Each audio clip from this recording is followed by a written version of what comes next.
Alright, I got all the motor mount bolts in. They're not tightened down yet, but I was just going to show you real quick before I forgot.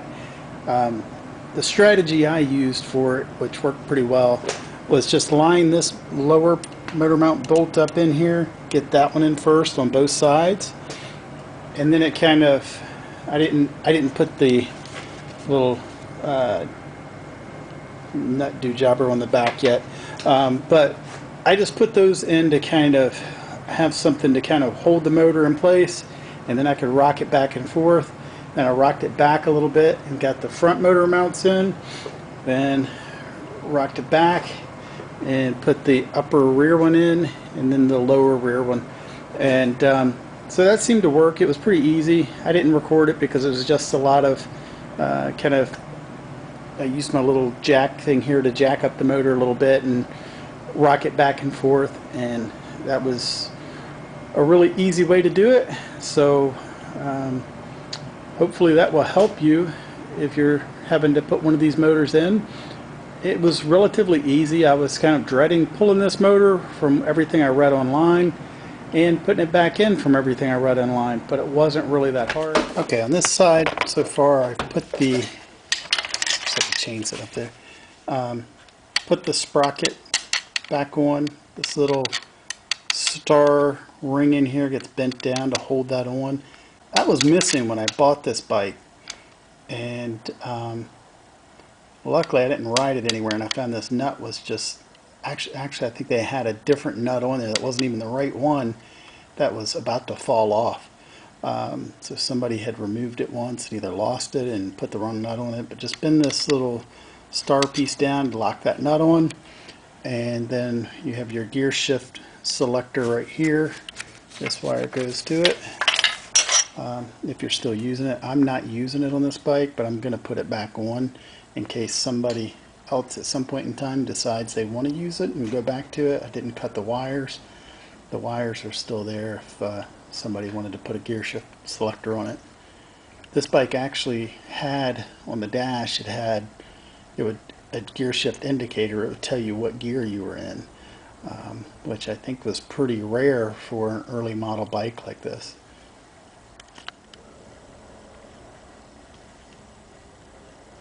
Next I attach the starter nut there. Just make sure you don't drop your nut down in the bottom of your starter tray, especially behind it one way or the other, because it would be hard to get out.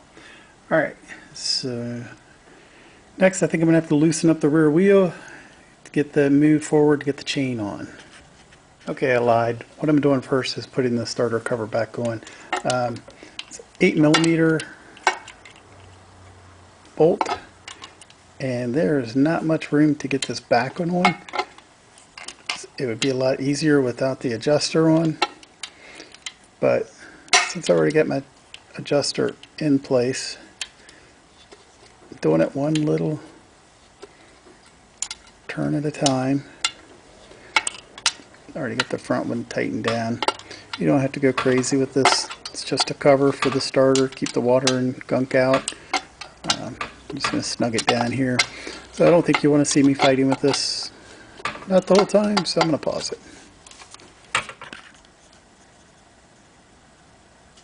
Alright, I made a stupid mistake while I was out here.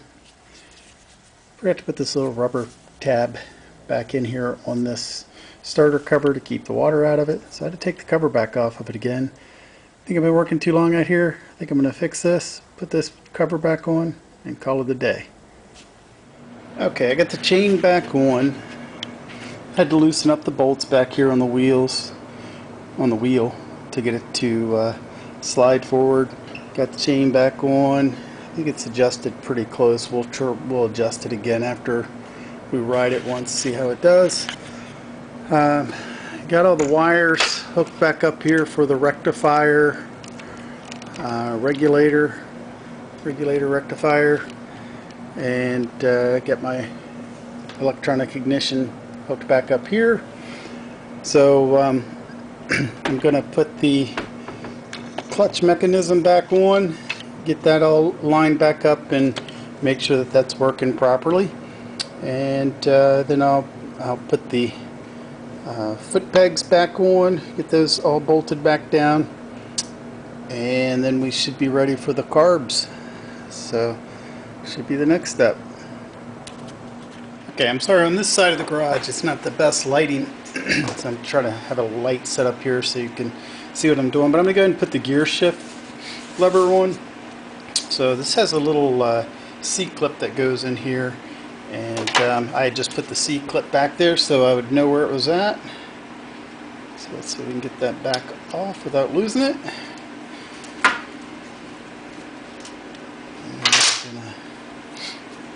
Slide the gear shift mechanism. You know, I'm going to put a little dab of grease on that gear shifter there. Just put a little bit of grease on here. Looks a little dry. I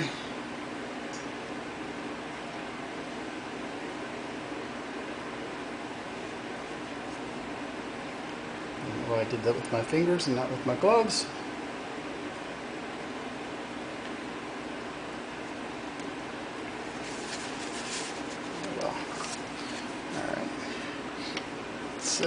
Whoops, wrong way.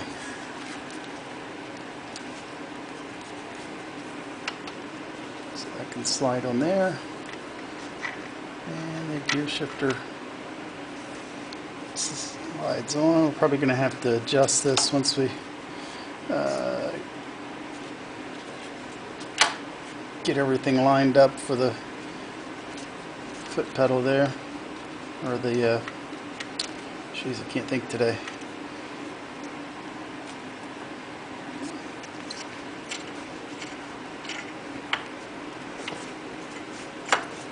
Foot peg.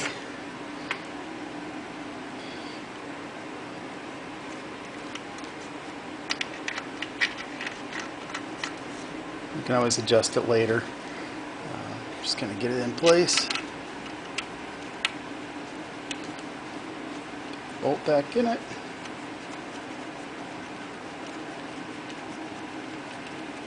This is a 10mm bolt that's in here.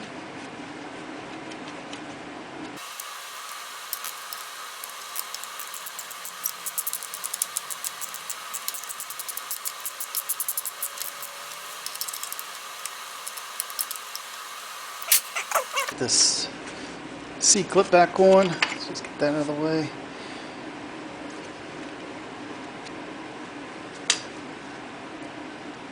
I guess this isn't really a C-clip, but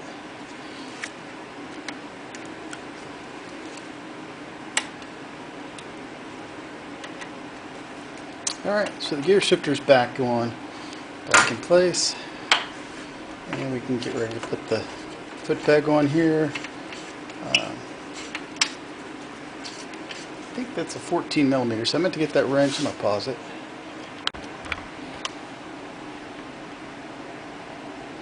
Okay, so it's a 17mm.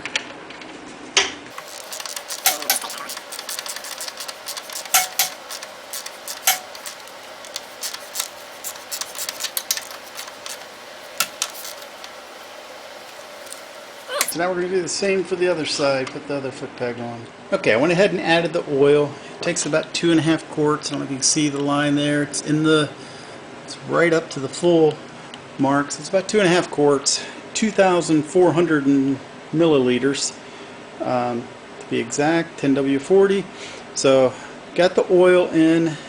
I wanted to make sure I did that before forgetting. After getting the carbs on, get a little excited, ready to fire this thing up. So next we're going to work on putting the carbs on.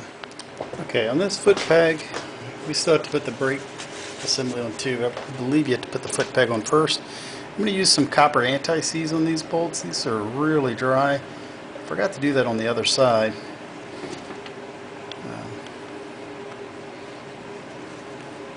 Might go back and put some on it, but I like the copper anti-seize. Use it on all the BMWs that I work on, and it just seems to really work well.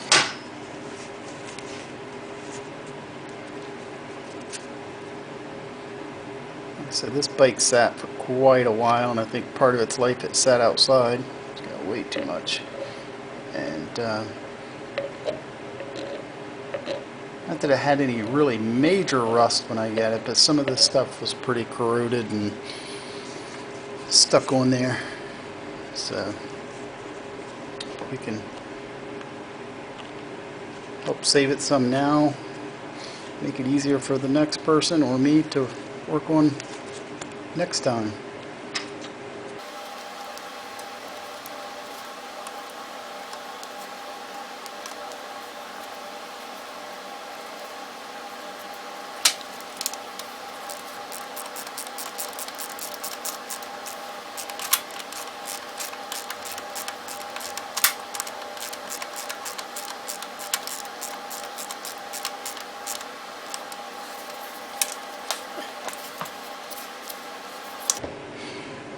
Alright, let's get this spring in here, if I can remember how the spring goes. It rides in here. Yeah, I think I remember now. Thought I remembered. Now this spring rides in here and clips. There you go, I think it clips around that way. This clips under there.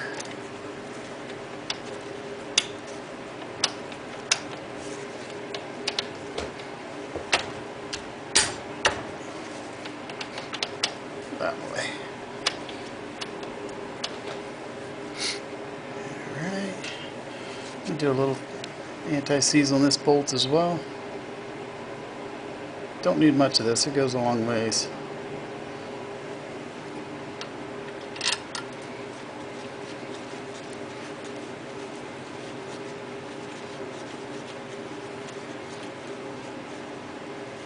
I think it's a 12 mil, I think, on that. Yep.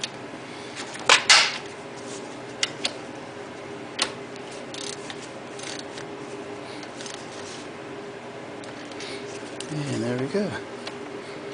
Got rear brakes. Put the foot pegs on, rear brakes, we're moving along. So I think next is the carbs, which will be the fun part. These aren't the easiest to get on. Take you around here. These carbs aren't the easiest to get on, but what you can do is put some alcohol, rubbing alcohol, on these rubber boots, and that helps the carbs slide in so much easier. That rubbing alcohol is just a little bit of lubricant, and then dries relatively quick. So, and I've noticed with that, if you use the rubbing alcohol on it and slide it in, the rubbing alcohol evaporates before it has a chance to gum up everything in here and really stick these on. I had one carb on my CB750 I was working on. It was almost impossible to get the carbs off. Somebody had used something on it, I guess, to get it in there, and the old fuel that sat for many years made it almost impossible to get those carbs off. I had to fight with them to get them off. This one was much easier. I have replaced these boots.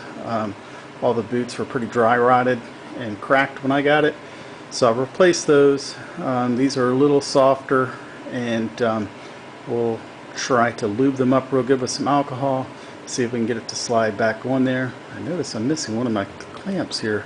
I'll have to see if I can find where it went. So, but we'll find that and then get ready to put the carbs on. Okay, what I decided to do next, instead of putting the carbs on, is put the exhaust on. Now, the gasket set that I got came with new exhaust manifold gaskets, little O-rings, and this one never had it on it, and I thought I needed them. I tried two on the left hand side of the motorcycle, and it wouldn't let my exhaust pipe slide all the way in. These pipes, you can see that they have like a extended part of the pipe and then a lip on it. These never leaked before, so I'm going without the exhaust manifold gaskets. I just have the right side sitting up on there, so it's very easy. Just slide them in, slide the clamps on. Now I know on this on this right hand side, this part of the clamp has to be turned a certain way. It'll only go on one way because it'll hit the fin, the cooling fin up here. So just be careful of that when you put them on, and you can just tighten them down. There is a crossover pipe underneath that you have to line up. I believe it's what I'm going to do is just leave these fairly loose so I can put the other side on, get the crossover pipe on, and then we'll go back around and tighten them all down. So just a little tip on that one. I think this is how I did it before, was put the right hand side on first, then slide the, you have to kind of fight with the left hand side because of the kickstand. I don't have much room over there to video it, so I'm just going to put them on and then I'll walk you back through it. Alright, got the exhaust on. It's starting to look like a bike again. Getting closer. We'll do the carbs next. Okay, I hope you can see this. I put alcohol around the carb boots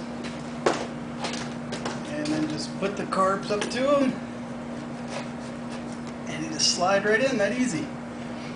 So alcohol is definitely your friend doing this, and you just have to line all the clamps up to be tightened down and you should be good to go. But like I said, alcohol just really gives it a nice lubricant to just slide right on, and doesn't take much effort at all. Like I said, some people use dish soap, and dish soap seems to harden up on there and gunk it up and just makes it nearly impossible to get on and off. And I've found that alcohol on the rubber just works really well and slides right on there. Okay, forgot one thing on this bike. It's easier to hook the choke and the accelerator cable up while you have the carbs off. So we're going to reinstall the carbs. But I went ahead and hooked them up. Then we'll reinstall them, then hook up the little brackets where they go to hold the choke and the accelerator cable. Alright, got everything hooked up. I don't have the gas tank on or fuel in it. I want to pump it a little bit to get some fuel pressure in the bike. So I've got the battery jump box start on it. Let's see if it turns over okay.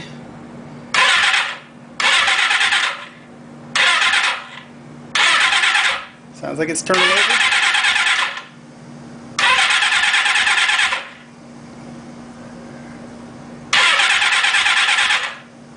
Alright, so I'm gonna probably put the fuel tank back on it, hook it up. I think it has a little gas still in the tank, so we're gonna hook it up, see if we can get this thing to fire up. Alright, I squirted a little starter fluid in there just to get things going. Let's see if we can get it to start here.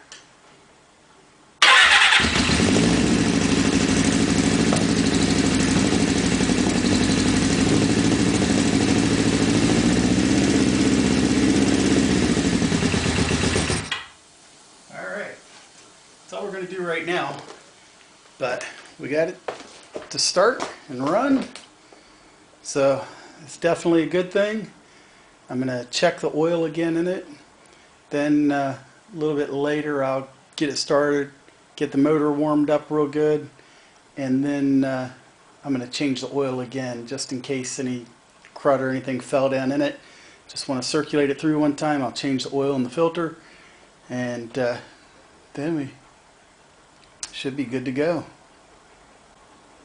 And I'm going to probably balance the carbs also.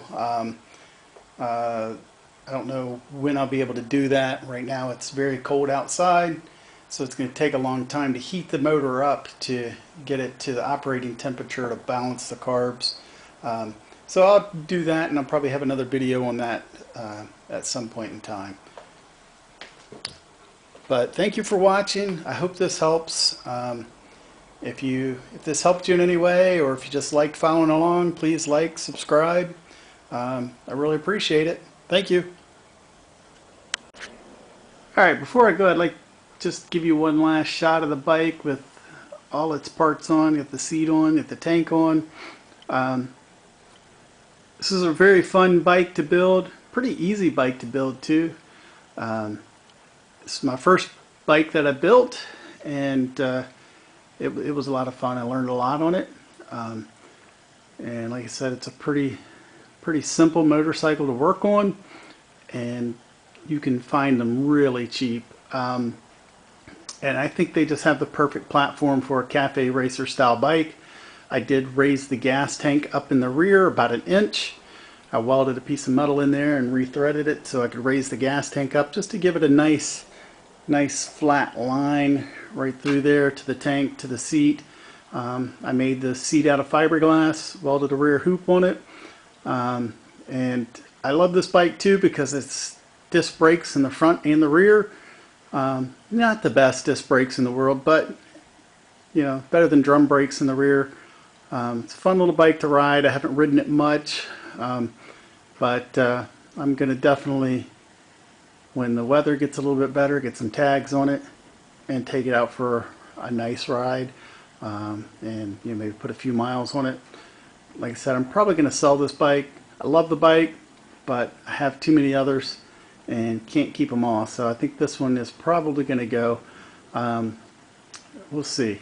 But thank you for following along with this build, or at least the the motor, pulling the motor, putting it back in, doing all the work. I hope that helps someone out. Please like, subscribe. Thank you.